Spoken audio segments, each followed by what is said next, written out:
लड्डू गोपाल की सेवा करने वालों, बड़े ध्यान से सुनना। जिन जिन के घर लड्डू गोपाल हैं, ये जान ले कि वो लड्डू गोपाल नहीं, साक्षात अनंत ब्रह्मांड की रचयिता भगवान श्री कृष्ण है। वो साक्षात रहते हैं जहां रहते हैं। वो कोई मूर्ति नहीं है जिसे आप ले आए। वो जहां बैठे हैं, साक्षात बैठे हैं। और जैसी जिसकी भावना होती है, जैसी जिसकी आस्था होती है, वैसा उसका अनुभव होता है। मैं यकीन से कहता हूं, यदि आपकी आस्था सच्ची है, विश्वास सच्चा है, तो इस अनंत ब्रह्मांड में ऐसी कोई नकारात्मक ऊर्जा नहीं जो आपके आसपास भी आ पाए। बस विश्वास रखिए। ऐसे ही विश्वास का एक अद्भुत प्रसंग आज आपको सुना रहा हूं, बड़े ध्यान से सुनिएगा। बहुत पहले की बात, एक संतों की टोली वृंदावन आ रही थी।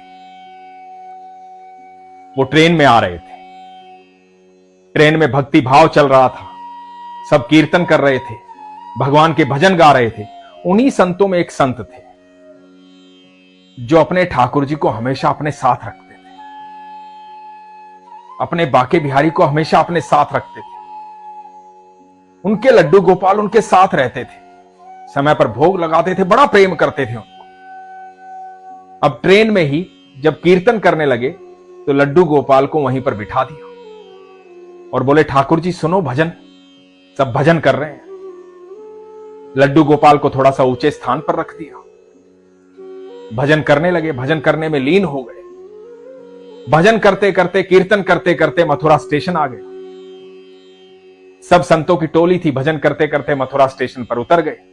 ये संत भी उतर गए और लड्डू गोपाल रह गए ट्रेन में। किसी को ध्यान नहीं, इनको भी ध्यान नहीं, क्योंकि भजन करते हुए, कीर्तन करते हुए इतने मगन हो गए थे कि मथुरा स्टेशन पर उतर के सीधा धर्मशाला की तरफ चले गए। धर्मशाला पहुंचे, कीर्तन करते करते बड़े आनंद में थे।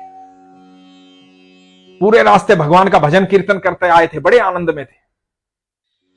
अब इन संत को याद ही नहीं आया कि लड्डू गोपाल तो ट्रेन में रह गए। वहां जाकर के स्नान किया। स्नान करने के बाद भोग लगाने का समय हुआ। जब भोग लगाने का समय हुआ तो ठाकुर जी को ढूंढने लगे कि ठाकुर जी गए कहां, मेरे माधव गए कहां, मेरे केशव गए कहां, मेरे लड्डू गए कहां। कहीं दिखाई नहीं दिए। दूसरे संतों से पूछा कि मेरे ठाकुर जी को देखा, मेरे ठाकुर जी दिखाई नहीं दे रहे, पता नहीं कहां चले गए, मेरे ठाकुर जी चोरी हो गए, ऐसे कैसे मेरे ठाकुर जी गायब हो सकते हैं, मेरे से कौन सी गलती हो गई, कौन सा गुनाह हो गया, मेरे ठाकुर जी कहां चले गए। सबके सामान में ढूंढा, कहीं आपके पास तो नहीं रखे, कहीं आपके पास तो नहीं रखे, लेकिन ठाकुर जी कहीं नहीं मिले। तो एक दूसरे संत ने कहा, क्या आपने ट्रेन में ठाकुर जी को बाहर निकाला था, वापस ले आए थे? तो इन संत को याद आया कि मेरे ठाकुर जी को तो मैंने ऊंचे स्थान पर बिठाया था, मेरे माधव तो वहीं रह गए। अब सब संतों की टोली भागी वापस। स्टेशन पहुंची। स्टेशन पहुंच के स्टेशन मास्टर के पास गए। जाकर के बोला कि हमारे प्रभु जो हैं वो ट्रेन में छूट गए, हमसे गलती हो गई है, हमारे प्रभु वहां हैं, कैसे वापस आएंगे? स्टेशन मास्टर ने पूछा, कौन सी ट्रेन से आप आए थे? तो इन संत ने बताया कि हम इस ट्रेन से आए थे। स्टेशन मास्टर ने बोला कि वो ट्रेन तो अब तक चली ही नहीं है, इंजीनियर आ चुका है, देख चुके हैं, लेकिन ट्रेन में कोई खराबी नहीं है, लेकिन ट्रेन यहां से चली नहीं रही है, वो ट्रेन उसी प्लेटफॉर्म पे खड़ी हुई है। आप कौन सी सीट पर थे, कौन से डब्बे में थे, आपको याद है तो जाकर के देखिए। ये दौड़ कर गए, उस ट्रेन में पहुंचे, अपनी सीट पर गए और ठाकुर जी वहीं पर बैठे मुस्कुरा रहे थे। संत ने ठाकुर जी को लिया, बड़ा प्यार किया, दुलार किया, आंखों में अश्रु आ गए। भागकर स्टेशन मास्टर के पास आए, आकर के कहा कि बहुत बहुत धन्यवाद, मेरे ठाकुर जी मिल गए।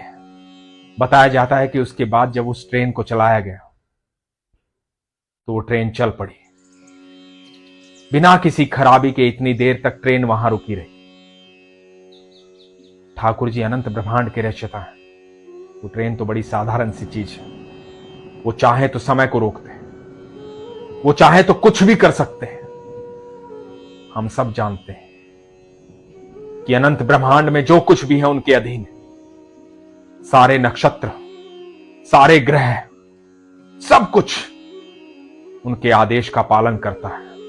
इस सृष्टि में जो कुछ भी होता है उनकी आज्ञा से होता है। यदि आप उनकी सेवा करते हैं, उनमें आस्था रखते हैं, तो यकीन मानना, इस अनंत ब्रह्मांड में ऐसी कोई भी ताकत नहीं जो आपको किसी भी तरह से नुकसान पहुंचा पाए। यदि आप उनकी सेवा करते हुए भी दुखी हैं, परेशान हैं, किसी वजह से डर रहे हैं, घबरा रहे हैं, तो आपको उन पर शंका नहीं करनी है। आपको अपने विश्वास को टटोलना है।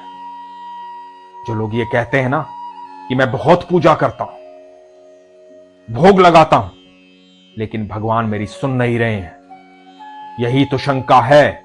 इस शंका को मिटा दो, इस शंका को दूर कर दो, संपूर्ण समर्पण कर दो। फिर देखो, जीवन में हर पल चमत्कार होगा। जब विश्वास करते हो तो मन में प्रश्न क्यों आता है कि मेरा ये कार्य हो नहीं रहा है? जब विश्वास करते हो तो संपूर्ण विश्वास करो, और फिर देखो आपके जीवन में हर पल चमत्कार होंगे। तो इसलिए आज के बाद कभी शंका मत करना, विश्वास करना। इसीलिए हमेशा कहता हूं, अपने विश्वास को मजबूत रखो, अपना ख्याल रखो। हरे कृष्ण।